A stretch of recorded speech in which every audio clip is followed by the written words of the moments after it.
Great stories are timeless.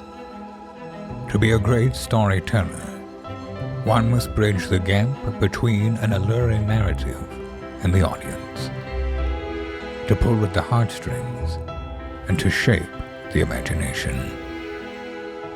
At Q Films Media, we're more than just a media production agency. We are a powerhouse of creative individuals, content creators, who specialize in telling great stories. Stories that are intimate and kept closest to the heart. Stories that are powerful and inspiring, that spark boldness and action. We are Q Films Media. We're here to tell your story. We are always on scene.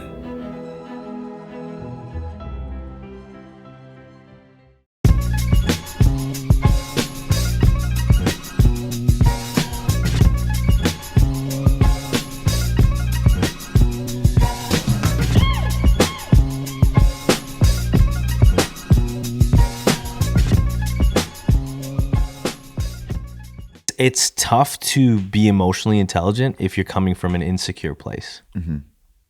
So when you don't have a foundation that you're comfortable with and your foundation's rocky, it's tough to be emotionally intelligent. How do you build that foundation? Well, you build that foundation from Maslow's hierarchy, I would say. So what is Maslow's hierarchy? Everybody, like the first, again, if people search this up, you'll see Maslow's hierarchy. It's basically, think of a triangle or a ladder, if you will. And, the first thing that a human being needs, the first ring, you need water, you need shelter, you need food, you need clothes on your back, you need shoes on your feet, right? Mm-hmm. You can't be thinking about your career, you can't be thinking about nothing if you don't have food in your stomach, or if you don't have a house, right? Or you don't have a place to live, right? So that's just the one ring. And then it starts going up, right? It starts, after that, you need a good support system. And then after that, you need to be loved, and you need all these sort of needs, right? And so if you just take a look at Maslow's hierarchy and you start building that foundation from Maslow's hierarchy, you start to build a strong foundation. And once you have all those things needed, like, for example, I was in a place 5-6 years ago where, young 20-year-old Cassius had no money to his name, had no nothing, career was rocky, finished school, didn't know what I was doing, et cetera, right? So from that standpoint, how can I be emotionally intelligent? How can I think about anything to navigate the world properly? So I need to figure out, okay, I need to make some money. I need to build some savings, because I'm stressed, constantly stressed about finances. So so the first step, obvious answer, is go find a job, start making some money. Or and same thing, like trying to make music or trying to make, podcasts or trying to do any sort of creative work. The constant back of my head was my finances. So I think the first step for anybody is to first put yourself and build that foundation, food, water, shelter. Once that's completed, start making some money, have some money in the bank account, try to fill those certain needs that are constantly in the back of your head that are stressing you out, whatever that is. Yeah. And then from there, you don't have to figure out everything, but from there, once you've started to solve some of these constant pain point issues, then you can start thinking with a clear mind. And then you start to build tactics, and then you start to read books like Robert Greene, and then you start to slowly build off that foundation and move forward. Yeah. So where would you say you use emotional intelligence the most? Is it with work? Definitely business. Business? Absolutely. Yeah. Because you're navigating, the waters of business are very unknown. Yeah. Because you meet so many different people, man. So many different people, so many different personalities, so many different lenses and viewpoints and things like that. Mm-hmm. And I'm telling you, brother, it is so easy to get offended. Yeah. You don't have a thick skin in business. You are not. You sitting in these meetings with people, anyone, you could easily just lose your mind. it's so easy to just be like, man, what the fuck is what the hell is this guy saying? Yeah.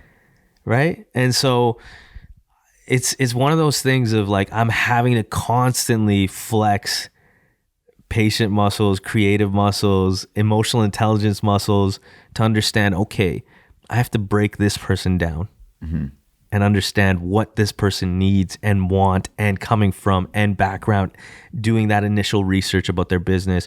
Who are they? What are they? What are their viewpoints? What do they see as important? What do they see as not important? Yeah. What do they see as, what are their needs? What am I trying to problem solve here? Is it worth my time? Is it worth their time?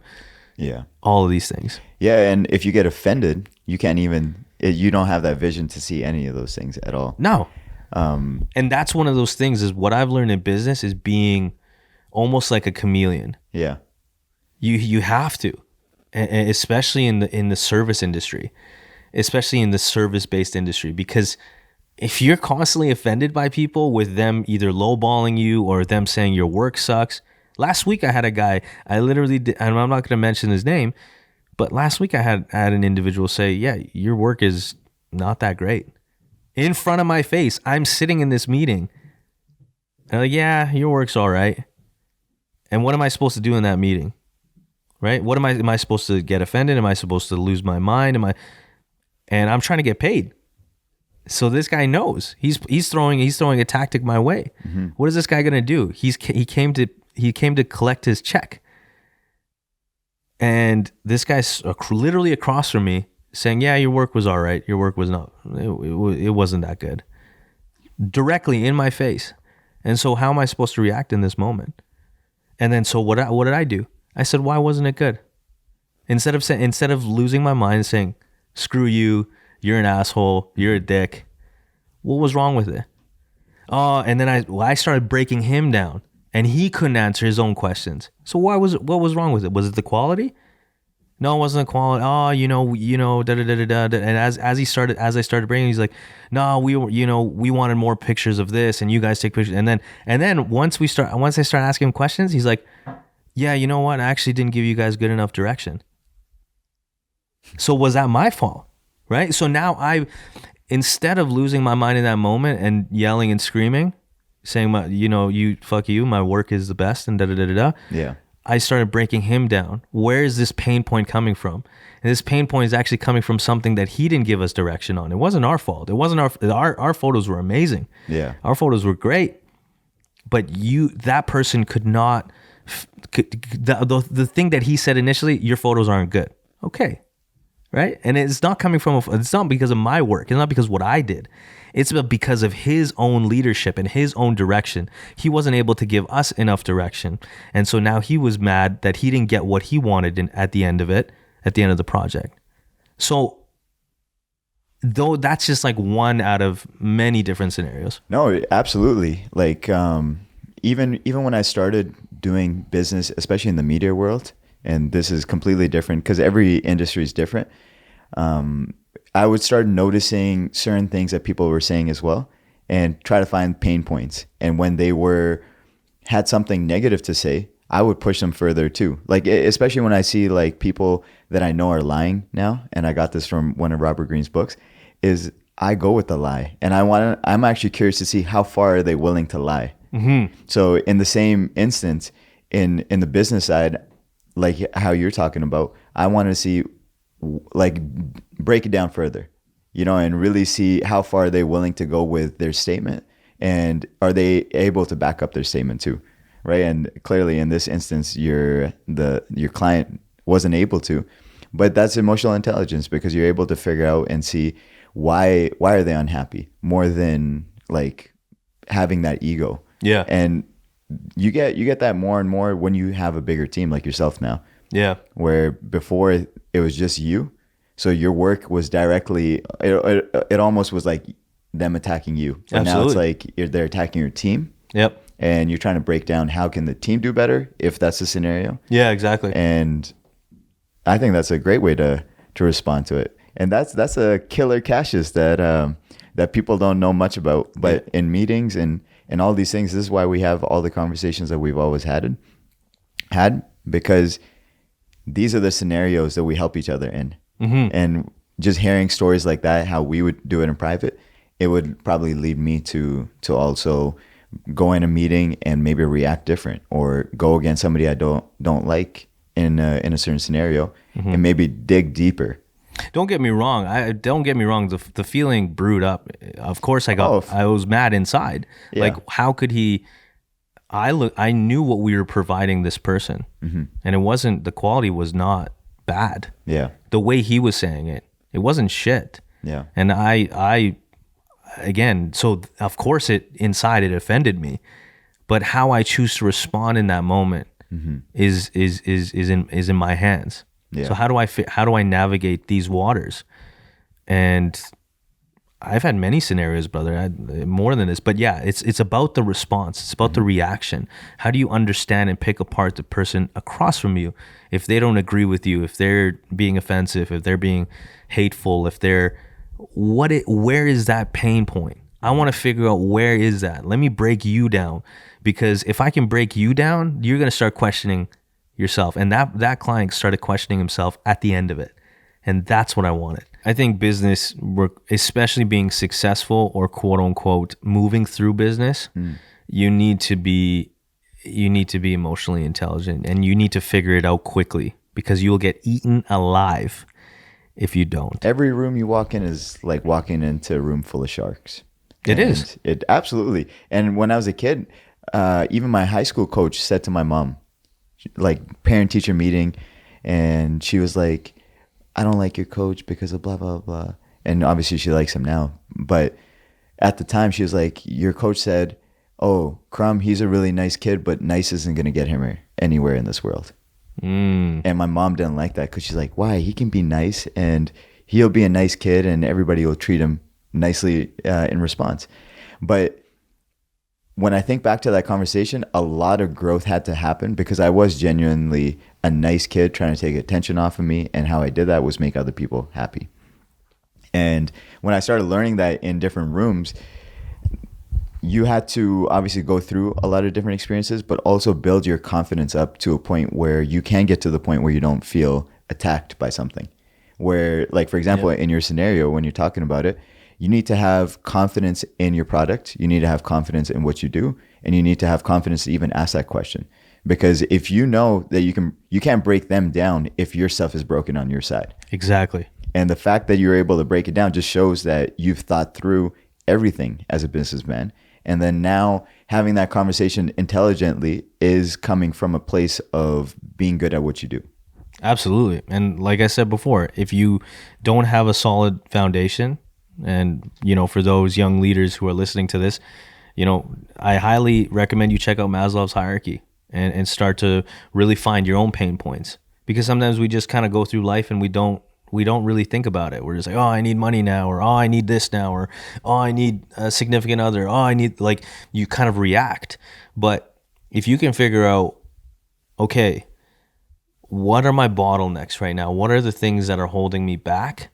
And what scenario would I love to be in a year, 2, 3 years from now? And that's something that I had to do. And one of the things was just something simple. And, a lot of brown guys can relate to this, but living at home, for me, it was very difficult. My dad's a military guy, and he runs his household like that as well. So whatever is in his household, that's his layer. That's his realm. And so me trying to do this video shit, me trying to rap, me trying to do all these things, and having all these things in my head and trying to build, on top of that, family responsibilities. If you're in the household, you have to help in some type of way. Go get the groceries, go clean up, go vacuum, go whatever that is. And that's fair, because I'm in his house. And so for me, I needed to get away not from the responsibilities that my father would lay upon me, but the constant nagging, the constant, certain things, the drama, et cetera, et cetera. I needed a place where my head could be clear, because I need to move forward I need to move my dreams forward. So what was the first step? You got to move out of your parents' house. You got to find another layer. Not saying that I'm getting away from my parents to not help them. I want to help them. In fact, they're my main driver. They're my main motivation to this day. But I need to move forward in my life as well. So what do I need to do? I need to make money. I need to save enough to buy a place. And that's exactly what I did. I started making that plan. The moment I bought the house 5 years ago, it was one of the best decisions because now I have a place of my own. There's nobody around. No one. I don't have any excuses for distractions or this and that. Okay, I got this. What's the next step? Right? And you start to, that pain point completely gone. Yeah. And guess what happened? My relationship with my father got better. Extreme, like it turned, we were like foes, and I came out of that and like we're now we're like close friends now. It almost feels like it feels kind of surreal because I'd never thought I'd get to a place with my dad like that. And so you don't realize those sort of things, but again, you just break down your pain points and say, what do I need to do to get myself in a better position because of what's the end goal here? I need to build my business. I need to start working on my dreams. I need to start working on my goals. What are those things? And the simple thing of saving your money, a simple thing of figuring out a different space. Yeah. You know, I need an office or I need this or I need that. And for working on that, once I had that solid foundation, now I can start thinking about emotional intelligence. Now I can start thinking about tactics when I'm in business. Now I can start thinking about strategies and this and that and doing more higher level, quote unquote, higher level things so that my business could even, you know, move further. Yeah, man. Sequencing. That's it. I think that's the part where a lot of people get it twisted is they have the right ideas, but they want to execute them out of order. 100%. It's like even like a weight training program. Simple thing that everybody kind of goes through. They're trying to get in shape at a certain point, and if you start a training program that's just out of sequence, you're not going to get those results. But in the same way, if you have this exact same exercises in a different order, there's going to be a completely different result by the end of it. And that part always kind of made me think about everything in life too, where you start thinking about if you did things in sequence, if you started from the foundational layer, get yourself out of the house, have enough food for yourself, have enough money for food for yourself, then you're able to do things where you have the freedom of those like mastery type thoughts, right? Like it's hard to be really good at what you do if you're, and I think we were both there at the same time, which is interesting. We were both at a time where we were both hungry. We both needed a lot. And that's why our relationship actually wasn't as good back then as it is now, is because we were both hungry and to the point where we almost saw each other as competition at times. Absolutely. Right. Yeah. And when we kind of got out of that little rut where we were like, okay, I'm just trying to survive. I'm just trying to survive. It's hard to think anything friend-wise if you're trying to survive, because as from friend to friend, I didn't know what's going on in your life because we don't share like that. Yeah. And you didn't know what's going on in my life. And then when you think about all the stress that we've had in the back of our mind, once you get out of that, then you can start thinking, okay, podcast, we should try this. And you have the freedom of being in rooms with different mindsets. Because even when I was trying to get clients before, media-wise, there's times where bills needed to be paid. And I was in there more cutthroat than ever, right? And if somebody was offended, maybe back then I'd be like, you know what? This shit doesn't work out for me. I'm out. Because I'm coming from a place of survival. But then where you build that foundation, now you can bite the bullet sometimes and understand that this may not profit you this time, but you're going to learn from it. You're going to bring in more of a clientele. You might take even a loss, but having the intelligence to be in that position allows you to have that further development down the road. Absolutely, man. Absolutely. And that's, you know, one of the things of like, you know, having some savings, having some money in the bank, having a nest egg of cash that if you don't work tomorrow, if you get laid off from your job for the next 3 to 6 months, can you survive? Yeah. And can you be comfortable? Can you sleep at night? You know, and that was one of those things that I had to build up. I remember it was like going out with some friends, and you know, we would have our odd dinners here and there with the boys. And all right, I'm not getting that steak. I'm just getting water and an appetizer. I'm not telling anybody. Yeah. But in the back of my head, you ain't there yet. Because my goal, I haven't seen that number in your bank account where I'm comfortable yet. Yeah. And that was one of those little disciplines of like, I'm not buying the $5 coffee. I can't afford it. Not right now. I need to see that number hit 10, 20, 30, 40, 50K in the bank account before I even think about, all right, you deserve that steak. Okay, let's go get the $5 lattes. You know what I'm saying? And it's hard to save because I was the same way. I want to spend. I want to, you have a certain lifestyle or you live a certain way and you want to continue spending. And at a certain point, I was like, nah, I need to get ahead. How hard would you say delayed gratification is now? So hard. And why would you say it's so hard? It's difficult, man, because everything is now. Yeah. I need this now. I need this food now. I need this now. You know what I mean? And you go on YouTube and how easy is it to make $1 million? It's so funny because I saw a stat. I think Alex Hormozy said this in one of his videos. He was like, teenagers now, from some sort of stat, it was like 87% think that they're going to be a millionaire by 25. I mean, kudos to them, but by 25. 25 is right. And it's funny because I was one of those kids. I was too. at 17, 18, I was like, yeah, by 25, I'm going to make it. I'm going to have the big house, the big car, the millions of dollars. Yeah. I thought that. And hey, bro, by 35. Yeah, by 35. Now, yeah. Once you hit 30, then it's still there. Yeah. Like when we were 15, we said 25. Yeah. We're 30, and now we're saying 35. But